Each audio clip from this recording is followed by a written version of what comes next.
Okay, we'll call to order this Board of Health, Wednesday, January 10th, 2024 at 4 p.m.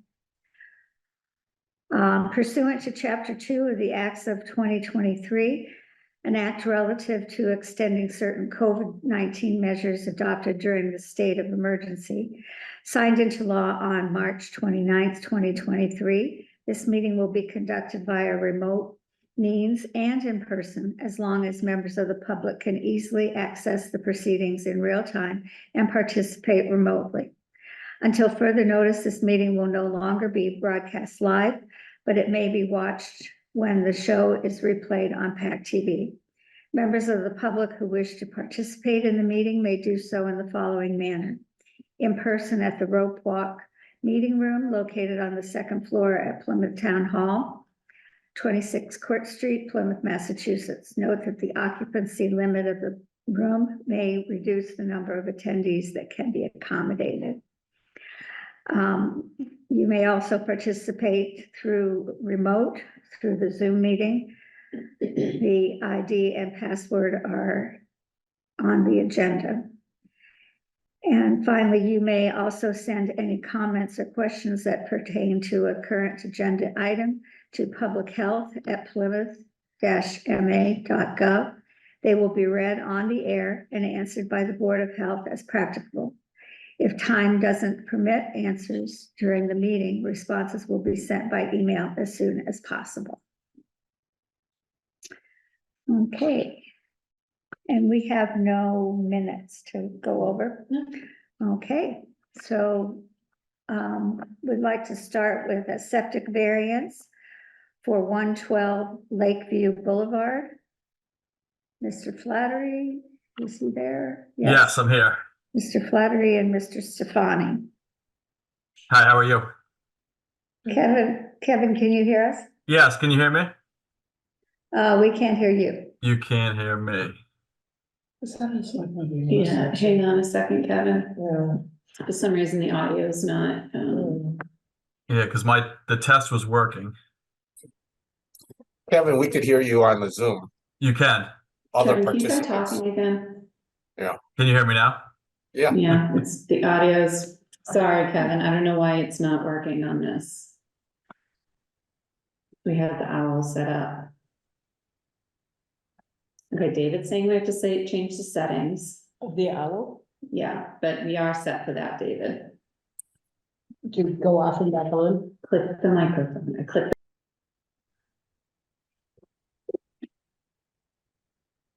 You don't have all muted, click to me, or did this happen last night? No.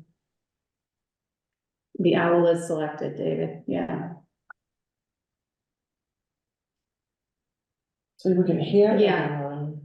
You can't hear me still? Yeah. You heard that? Yes. Okay, I figured I'd just keep testing to see when it was going to come back on, so. Yeah, maybe it's your fault. I'll take the blame, that's fine. So Kevin Flaherty from Flaherty and Stefani, representing Mark Paulding at 112 Lakeview Boulevard. Can I share the screen quick? Yeah.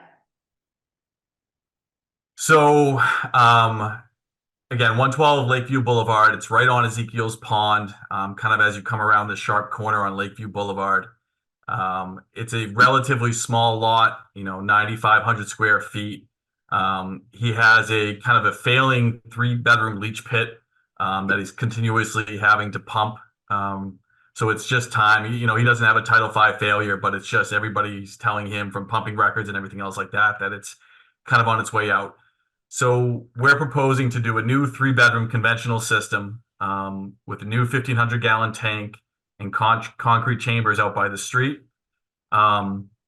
He currently has an existing 1,000-gallon septic tank right here, and then his leach pit is out towards the road over here. We're asking for local upgrade variances from the front property line from 10 feet down to 5 feet, which is the street line out here. You can see the road is, the actual traveled way is significantly farther away. And then from our well from 100 feet to 88 feet, and from the neighbor's well on 116 Lakeview Boulevard from 100 feet down to 73 feet. we've really kind of pushed the system as far as we can out towards the road, with the idea that, to get as much space as possible, even if we slid it over here, which is kind of where a retaining wall is in the driveway, we can't get it any more than 73 feet away from the neighbor's well. So we're really kind of limited with where we can put it on this lot. We've tried to keep everything away from the pond, outside the 100-foot buffer as much as possible. But there really was no way to do, anything more than where we are right now. We have kind of we were supposed to go through conservation last night, but they continued the meeting. I don't expect there to be any issues with that, but we are going through that process and probably be on the agenda next couple of weeks. And I think the only thing kind of worth mentioning is that, we are kind of stripping all this grade off here to try to put the system as high as we can. We're not required to put a 40 mil barrier, which is kind of a membrane barrier that would prevent any sort of, spilling through the slope and that type of thing. But we are putting it just as a precaution on the neighbor side, right on this corner down here, as a kind of another form of mitigation, just to make sure there's no issues down the road. And with that, I'll be happy to answer any questions. And we did have the well tested, and it came back with no issues. Good. Okay, are there any questions from the board? Amy? No. David? Yeah, I don't have any questions. I am concerned that the system is closer to the abutters well than to the owners. Has the abutter responded at all? No, we haven't heard from. I actually, when I was walking the site, I spoke to the abutter because, again, we were looking for his well, and he let me know that it was actually underneath the back porch here. So he didn't have any issues with where we are.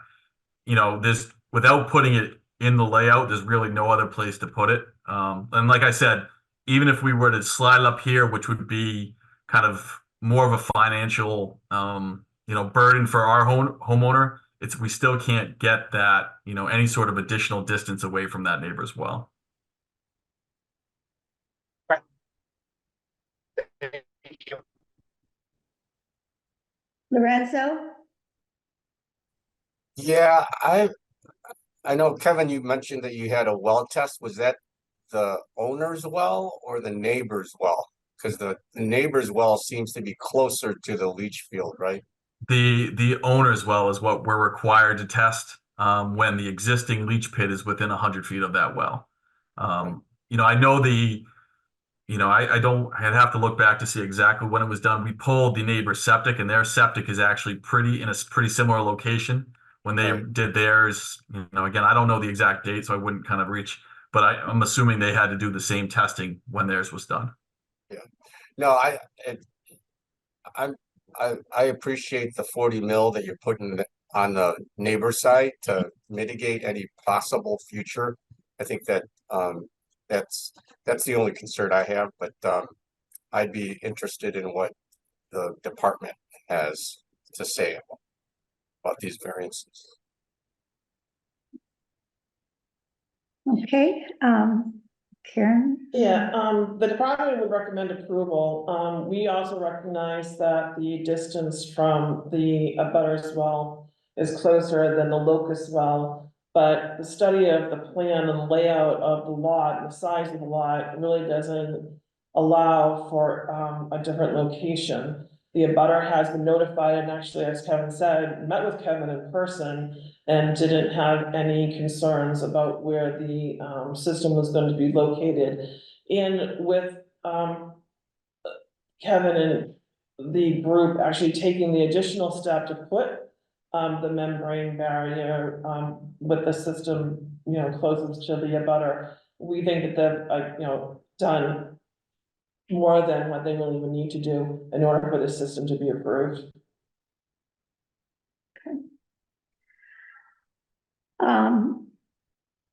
I have no further questions, so would someone like to make a motion that we accept the plan as presented by Mr. Flattery? So moved. Second? Second. Okay, then we need to take a vote Lorenzo, Yes, David, Yes, Amy, Yes. myself, yes. So that has been approved. All right, thank you very much. Thanks, Kevin. Okay, the next item of business has to do with grease traps, and we're going to get educated on that by Doug Pinard and Kendra Martin. We'll be very happy to have you join us, yes. And then you can be in here with the, My favorite thing. The owl's looking at you. If you guys could just formally introduce yourselves, just so everyone knows. So That'd be record great. on Doug Pinard, I'm the wastewater superintendent. And I'm Kendra Martin, I'm the water sewer engineer. So a little background, if I could, through the chair. Margaret and I have been working closely with Kendra and Doug, as we discussed grease traps and fat oils and grease here in Plymouth. I think it's the first time in a long time that our departments have really been cohesive in our, goal and our direction of what we want to see here, in Plymouth. So we wanted to bring them in because we are doing so much work with them, and you are going to perhaps start seeing some variance requests from restaurants regarding grease traps. We thought it was important that they come in and they greet the board and say hello to the board and give a little bit of a background on what they're doing and what we're all working for together. That's great. So, I can follow up with that, we have been working closely with Margaret and Karen, and we, in the short time that Kendra and I have been here, it seems like we've made some great leaps forward on controlling some of the fog in town, the fat oils and grease, with the regs. And, I can tell you that it is a serious problem here in Plymouth. We have right out here on Court Street, down on Water Street, a lot in North Plymouth with the restaurants. We have, our contract operator going out, flushing these hot spots, weekly, monthly, to keep sewer flowing. And we've identified that and we've tried to work with the health department to get ahead of that. So we've been more stringent with some of the grease traps, and whether it be the external grease traps, or now we're really, holding them to the automatics, which, from some of the restaurants that have installed them since then have had, from what I've heard, they enjoy them, they're a lot less maintenance, which helps us a lot too, because it keeps it out of my collection system, which is not only a problem for the collection system, but it's also a problem at the pump stations and also a big problem at the treatment plant. We're just getting started, but I suspect that as years go by, well, as we get this under control, that we'll even have a better process at the treatment plant. Yeah, because it's not just clogging of mains and laterals that can happen with grease, the processes at the treatment plant to actually treat the wastewater, the microorganisms don't like the grease. So it's a hard time to even properly treat the wastewater if we have too much grease in the wastewater that makes it to the wastewater treatment plant. So there's more than just the backups in the system that we worry about. Right, and as you know, we get these backups and it can become a health department issue where if it starts backing up into restaurants or even residents that might be nearby, you know what I mean? I don't think anybody here likes that. And for me, grease is worse than wastewater. It's a very, very, so yeah, nasty stuff. So if we can force some regulation and get some of these establishments more compliant, that'd be great. And I think one of the things that is helping us too, where we work with Kendra and with Doug, and Doug Hawthorne too, I should also mention, he was a plumbing inspector, is also part of the team because he deals with the three basic things that has to be in a restaurant and the plumbing code. The letter, I had talked to Amy a little bit about before the meeting started, but in all of our restaurant, 400 of them, the renewal packages that went out this year, we sent a letter that said that they had to the end of this calendar year, 2024, to either go to a 2,000 gallon exterior grease trap or an automatic interior. So I think they know we're serious. I think that they know that we're taking appropriate steps, however, to what we need to do to protect our septic system, because when a few, restaurant owners have called, they're, apprehensive, perhaps, concerned. But then when I explain to them that it has to go somewhere, and if it gets stuck, it's gonna go back to where it came from. And no one wants that. So it's really important that we really continue to work on, both education, but also having the appropriate equipment in all of our, food establishments. And on the septic system side too, I know we have no jurisdiction there, but if the grease doesn't make it into the leaching field, that extends the life of that leaching field if you're not getting grease in there as well. So that's something that people should keep in mind as well. It really is beneficial to them to not just let grease go into their leaching field. Absolutely. Is there a lot of restaurants on septic in town? No. What's the percentage of restaurants that have external traps versus no external traps? We really don't have a number on that, because interesting. last year when we requested this information, I'd say it was about a 60-40 split. We maybe got back about 60% of what we were looking for. Only got back the information. Yeah, and even then it was, like they might have said it was external, but it was only 40 gallons.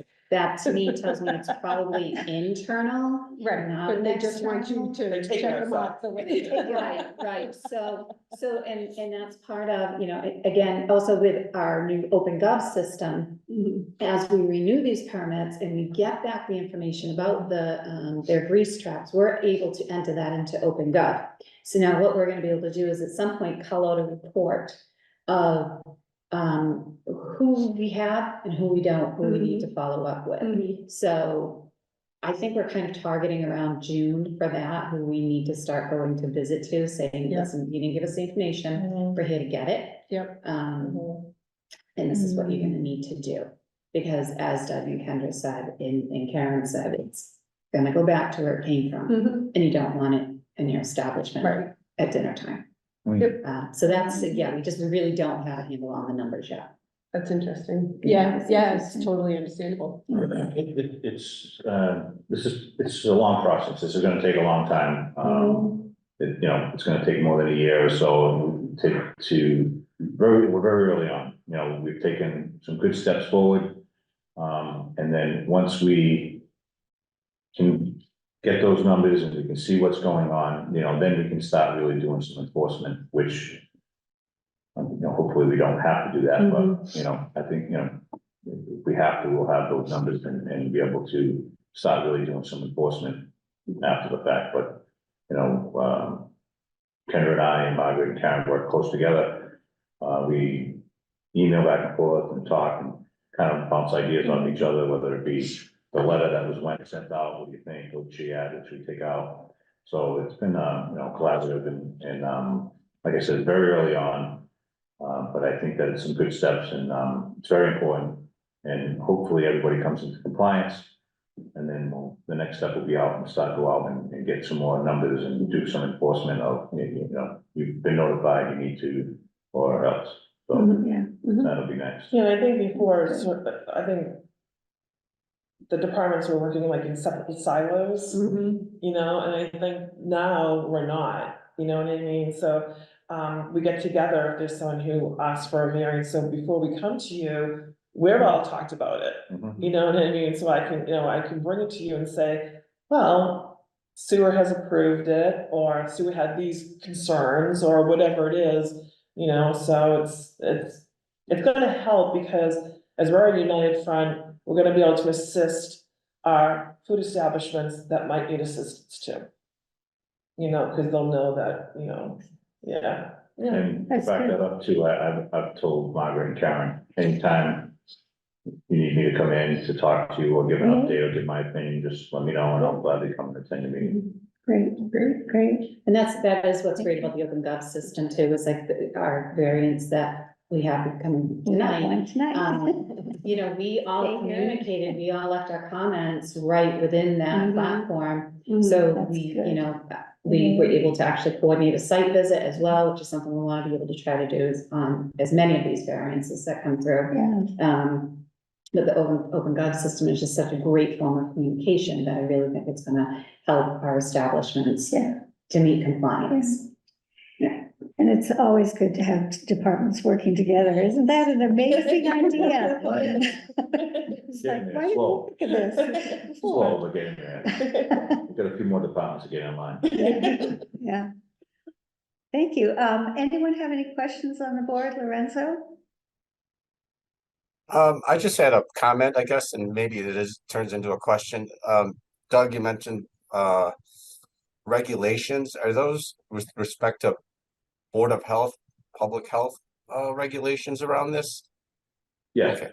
So and what I heard is that you're looking for maybe a gap analysis or something, or maybe even improved or more stricter regulations.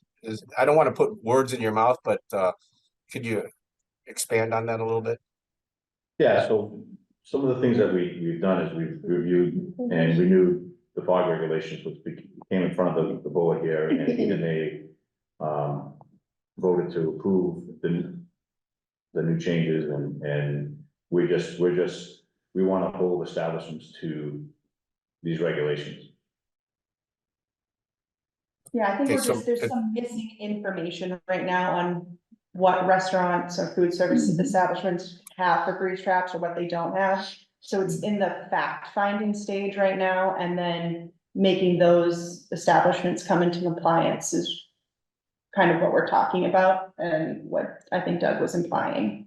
Yeah, Okay, because the great. first step was putting together the regulations, so we know what they had to do. Right. And the second step was letting the establishments know what the regulations are, Mhm. what they have to do in order to meet them, and then it's on us to make sure that we are making sure that they're following them, and that if they have any questions or concerns, that we're here to answer them to make sure that we can get to them where they need to be.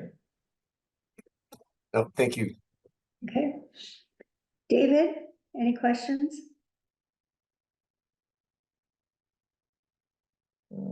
Amy? No questions? No questions, thank you.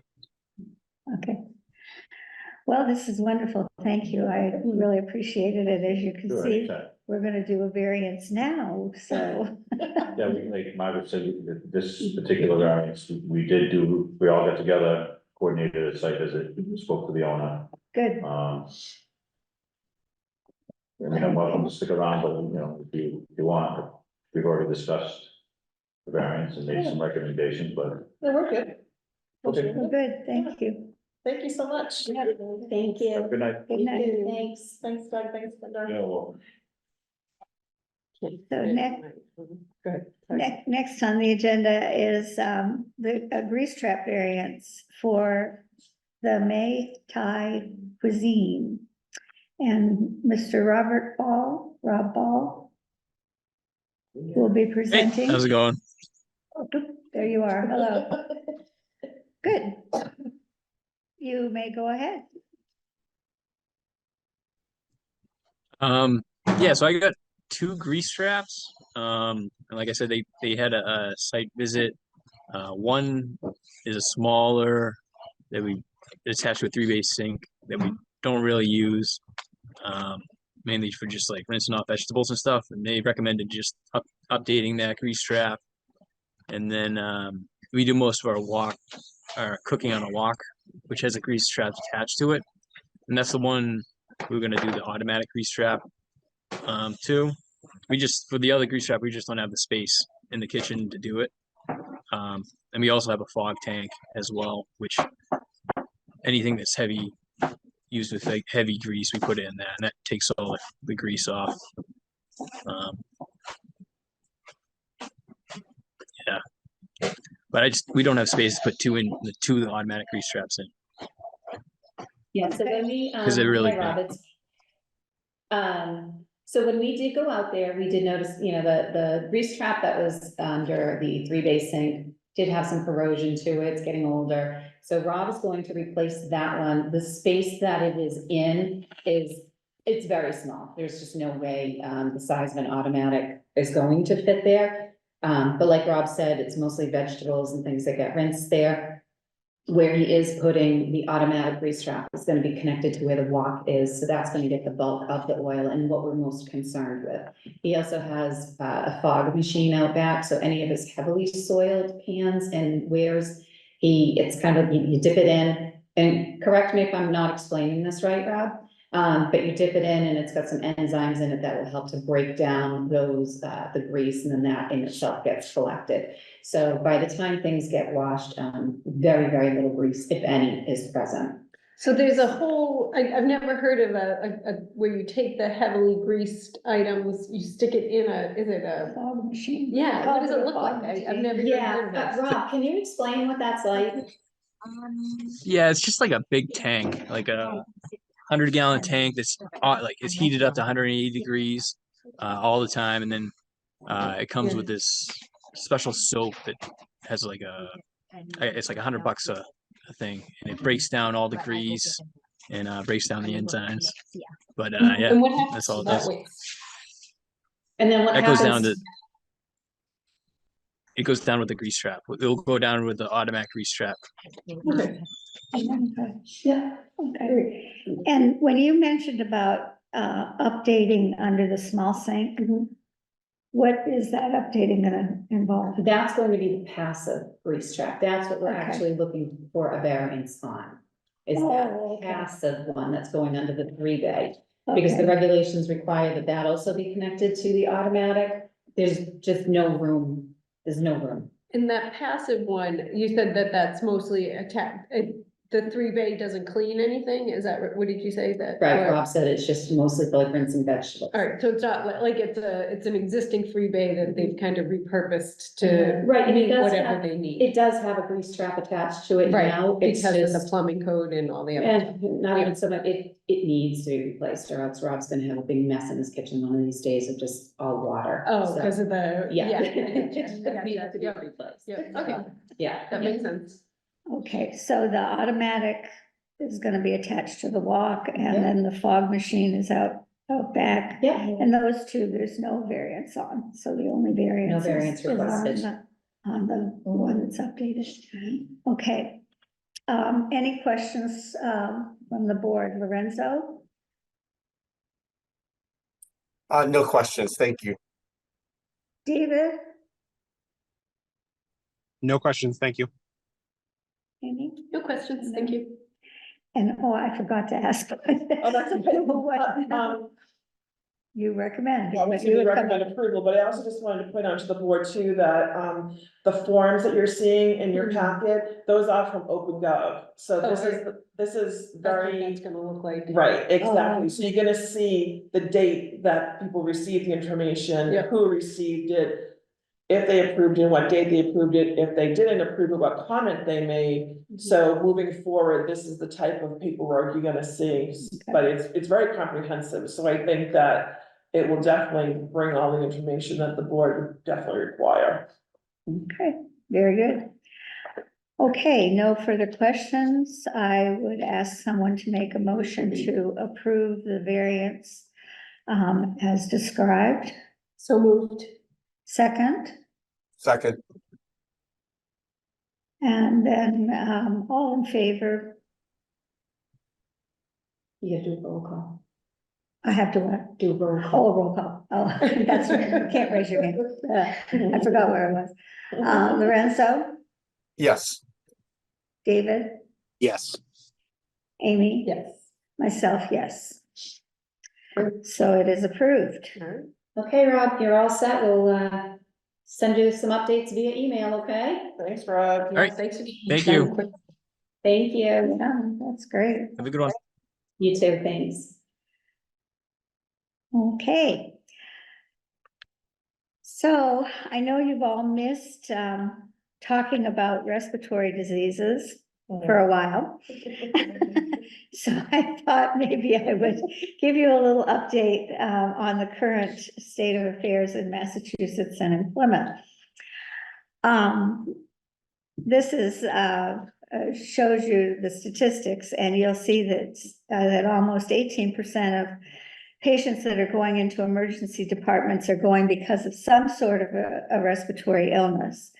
And that would include COVID, influenza, and also RSV. So the influenza right now is particularly high. The COVID is moderate. And the amount of patients that are being admitted for COVID is medium. So it's not anywhere near what it used to be, but it is up from before. The state looked at the vaccination rate against COVID, and this is the COVID-19 that is the new vaccine that's out, and only 18.6% of people have received it. So that's not particularly good. 37% have gotten the influenza, however. So, and just to show this in a different way, because this also has RSV on it, you can see the overall incidence of respiratory illness is 17.8%.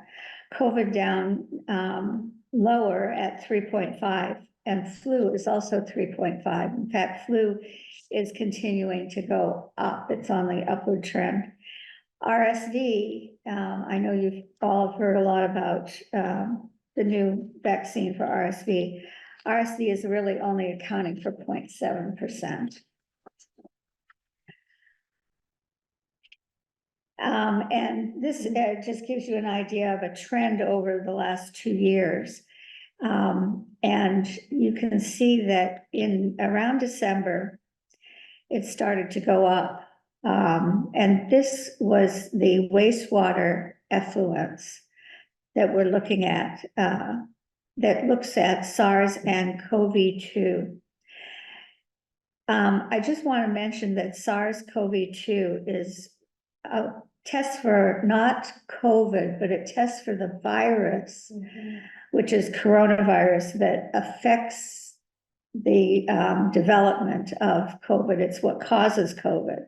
So as that virus increases in our wastewater, we assume that the number of COVID tests are possibly going to start to increase. So that is heading upward.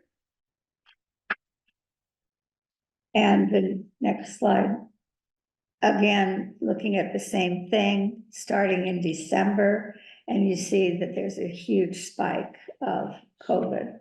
And we've heard that over the holidays, people coming down with COVID, and that's the time period that this shows. Now, this looks at the current season and compared to previous seasons of COVID, just so that you feel better about what's happening. Not to say that don't have COVID, but we certainly don't have COVID the way we had it back in 2020 and 2021. But the green line here is our present COVID.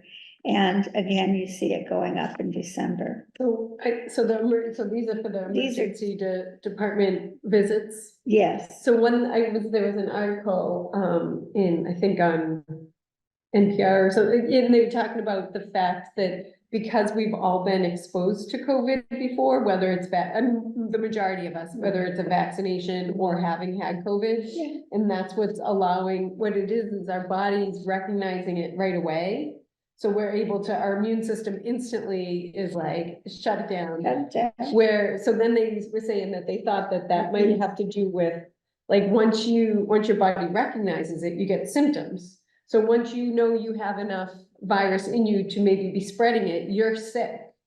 So then you don't, like before when COVID first started, we had those 2 days of intense, intense viral spreading. Yeah. And now because of this, we don't have it as much. And I think that's, I know, and then I think this is similar, like we've been exposed, we know, and then like so when I saw the wastewater data, you get that January 1st spike, Yeah. and we're always gonna have it, but then you see the emergency department views, because yes, we're getting it, and people are sick, but we've got this immune response that's instantly like getting in play. Right. So, yeah, No, that's interesting. That is interesting. Now, I want to talk a little bit about vaccinations because this is for the COVID-19 vaccine. This is the new COVID-19 vaccine. And you can see here, this is really a sad statistic, I think, that only 18% of people have received it. And when you break it out by age, it's mostly people over 65. So it is out there and it's worth considering. Now let's switch to talking about influenza for a little bit because that is also quite high right now. Especially the last couple of weeks, you can see the percentage has gone up for influenza-like illnesses and also for hospitalizations for influenza. Now, the type of influenza that we're seeing is type A. That's the type that is in our vaccine. So if you were immunized, it would be covering it.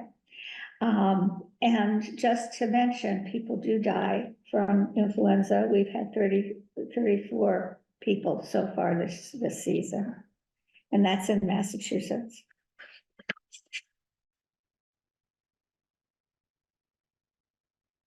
This is, again, a trend of vaccinations compared to other seasons. This current season is a little better than one previous season, but not as good as several others. So people don't seem to take the influenza vaccine overall as serious as they need to, because it does make a huge difference. And it seems like the older you get, the more you realize that, because it's the 65 and older that get the vaccine. Okay. And it just to build on that, one of the things I noticed that the CDC flu vaccine education, the flyers that are going out, Yeah. they're marketed from wild to mild. So they're admitting you might still get sick, but you won't get that sick. And if anybody's had a bad case of the flu, you don't want to get that sick. No. And I think that having seen vaccinations, the marketing of vaccines so much from when I started COVID to now. Yeah. Like when we first got our vaccines for COVID, it was like, oh, this is I felt like, oh, this is gonna work. And then the scientists never promised you wouldn't get it. They said it would help. And now that really is the marketing that they're doing, like from wild to mild, like it helps. It's gonna help. It's gonna help, and maybe that will encourage people a little bit more to trust what we're saying, like it's not all or nothing. Yeah. But you don't wanna get a bad case of the flu, for sure. I'm curious, did you get your flu vaccine? I did. My brothers both had it last Christmas. Oh, they It had was the so flu? bad, yeah. They got the flu, Yeah. and they got sick. And They were vaccinated too. And how old Yeah. were they? 15 and 19. Oh, yeah. So all Yeah, of it's Christmas, my mom and I are the only ones on sick. Oh, That's yeah. fun. That was fun. Okay, and then RSV. RSV, we're hearing more and more about because of the new vaccine for RSV. We did have a peak, the green, the last slide. The green curve here is the current season. The blue are previous seasons. We have had previous seasons where we've had fairly significant RSV and other times where it's just come up a bit. This year it's a bit more than a lot of other years. And it peaked in December and it's starting to come down now, which is good news. The bad news is that RSV tends to have a double peak. So it tends to come down and then go back up in late spring. So there is a vaccine out there for that as well. You can show the next slide. I can get to it. And this is for Plymouth residents. We have a total of 3,580 people who have gotten it in the whole area of Plymouth. And you see again, 65 and older, are the people that are getting it. And I do want to put a plug in for those, for younger people, especially under 5, because RSV is very hard on those children because it affects the airways, and their airways are really tiny.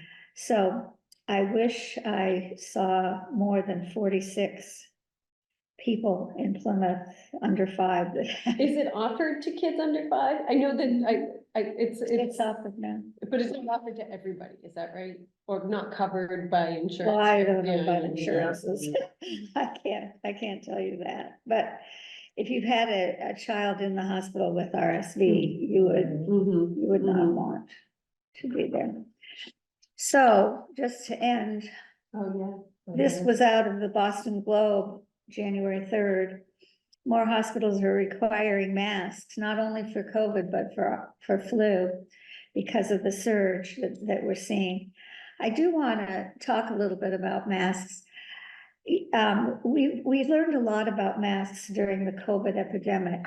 And one thing we learned was that if you're in a very large area in a large building, your chances of getting COVID are less because you have high ceilings, you're not packed in with people, you're not, close together. So I would say wearing a mask to the grocery store is not really as necessary as wearing a mask to church on Sunday or to the theater or someplace where you're going to be sitting right next to someone for an extended period of time. So I think what I hope people learned from the COVID experiment that we went through was that we should use it judiciously, but think about where we're using it. And there are common places that just make sense that you should think about using it for. Hospitals happen to be one of them. I know they're big buildings, but they also are like little laboratories that have every kind of illness in it. So hospitals get sense.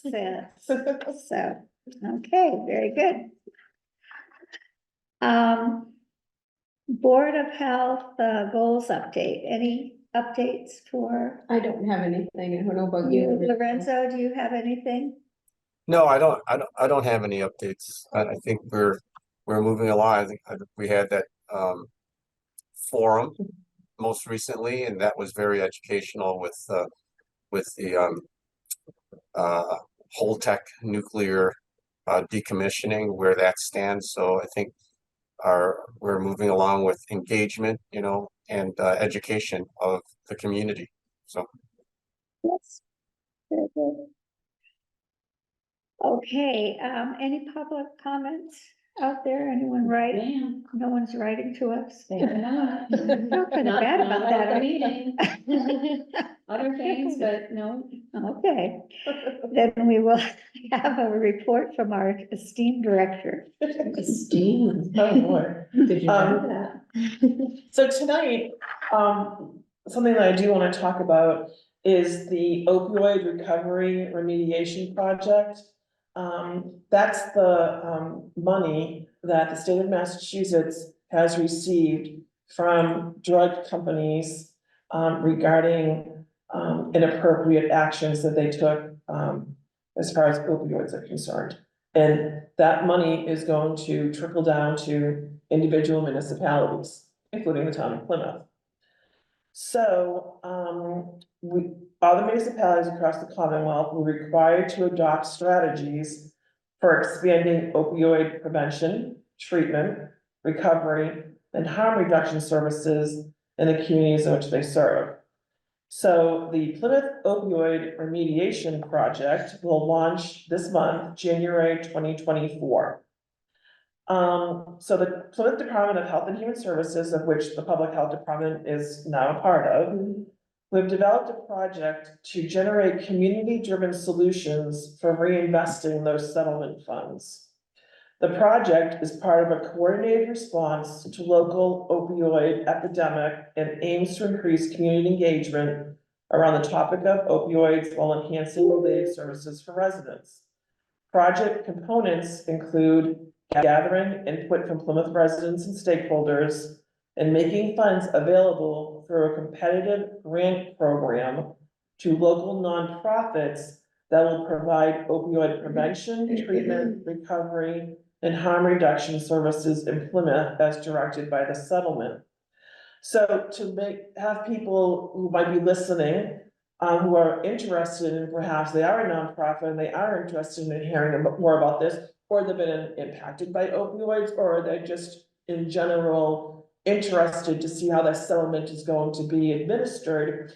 The Department of Health and Human Services, HHS, will be holding 2 community events to engage Plymouth residents and Plymouth service providers on the impact of the opioid epidemic, as well as funding opportunities for Plymouth service providers. The first one will be on Wednesday, January 24th. It will be held at the Great Hall here at Town Hall from 9:30 to 11 a.m. It will also be held via Zoom. And we'll post that so people can click on that to get the link. And community meeting number 2 will be Thursday, January 25th. This will be at the Plymouth Public Library, and it'll be from 4 to 5:30, and that is to be held in person only. If you're unable to attend either one of these, you can click on the link that we'll post, and they can use a form to submit comments to HHS on the town's website. So we do encourage anyone in the audience who's listening who has a nonprofit organization that they feel would benefit from additional funding to deal with opioids here in Plymouth. We encourage that they could attend either one of these 2 meetings. So we're excited, not only in the Public Health Department, but as HHS and the whole division, that this is happening, that we are going to be receiving funds, and these funds in turn will be distributed to our nonprofits here in Plymouth to help our Plymouth residents. So it is hometown, boots on the ground, local support. It's a very tight deadline, I will say that. So folks out there who might be interested, the whole thing's gonna be finished by April 1st. So we are moving fast, because we want that money to get out there. So there'll be a couple of dates that they'll have, but the proposal, the RFP, request for proposals back to the nonprofits, will be released on February 1st, 2024. They'll be due back March 1st, 2024. And we'll obviously post the RFP instructions on not only our social media, but also the town's social media as well. Then there'll be a committee, that will not be part of anybody who works for the town. It'll be a committee of people who are out in the public who will review the grants proposals that have come in.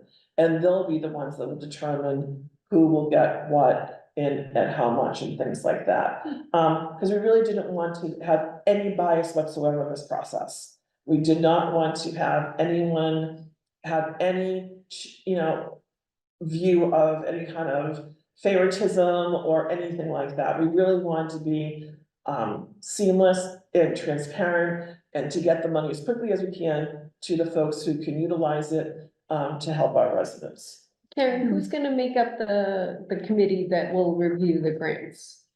They're working on that right now. Okay. Yeah, but we're looking at people in other organizations within town, other nonprofits, not necessarily dealing with opioids, but other That nonprofits. understand Yeah. the whole process. Yeah, exactly. Got it. Yeah.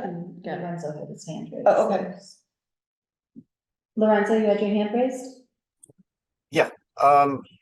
Just 2 questions, thank you for, updating us on this. Both dates on the 24th and 25th, is it the same program?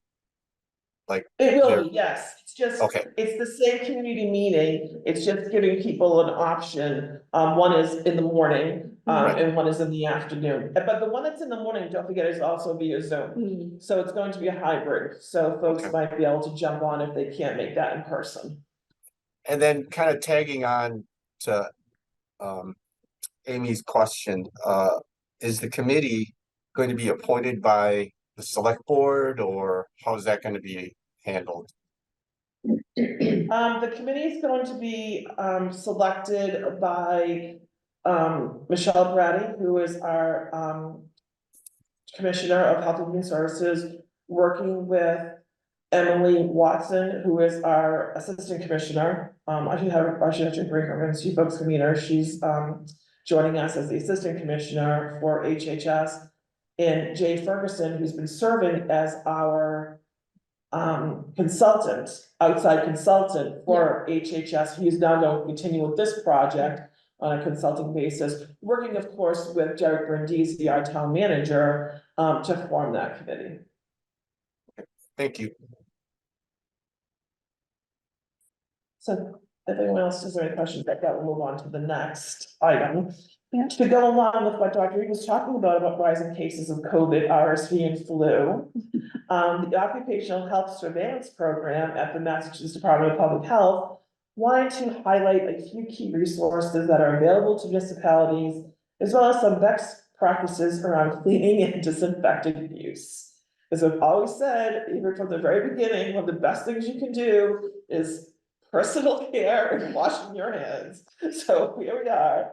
There's a lot of things people can click on to find out about equipment and products and vendor search and product search.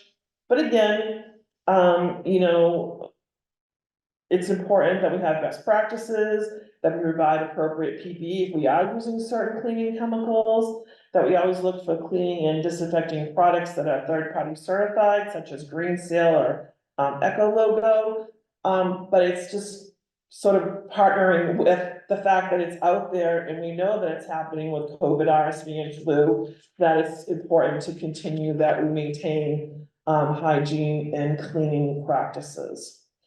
Again, also kind of going along with what Dr. Reed had presented, these are our numbers for December 2023 for the town of Plymouth. You can see our line is very small, it's only 5, but our flu cases were 76. So, you know, we're obviously keeping an eye on that, as well as all the information that Dr. Reed had shared. Then in the public health department, also to coincide with our visit from Kendra Martin and Doug Bernard, we will be participating in the wastewater master plan. For the first time in a long time, we'll be developing a wastewater master plan. The sewer department and engineering has contracted with an outside agency to help them with this. And now we are tasked with sort of a data collection, because they're obviously gonna look at septic systems too, because that's all wastewater.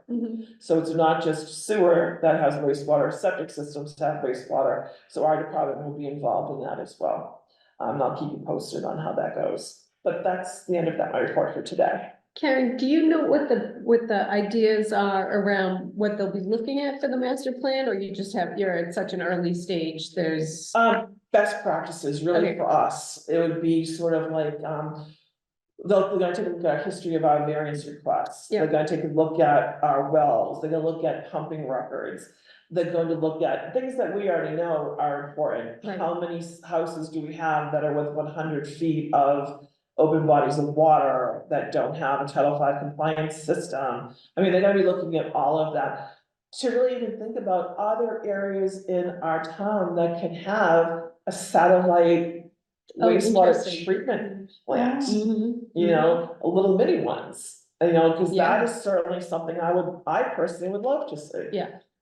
Especially in some of these areas where we do have, you know, everything comes together, doesn't it? We talk about, you know, the Taylor Ave situation and how they're small lots, they're built on sand, coastal flooding, climate change. I mean, everything comes together, and when you're really talking about it, it's so important that we do plan for the future. And this is really what any type of master plan is looking at, is how are we gonna carry this through the future? And we're really thrilled to be a part of it. Yeah, that'll be really interesting. And I mean, and all the things that you know, for somebody to just put it down in paper and then everybody can see it easily, you'll be able to like take it from here and be able to share Exactly. And that's it for Very me. good, thank you.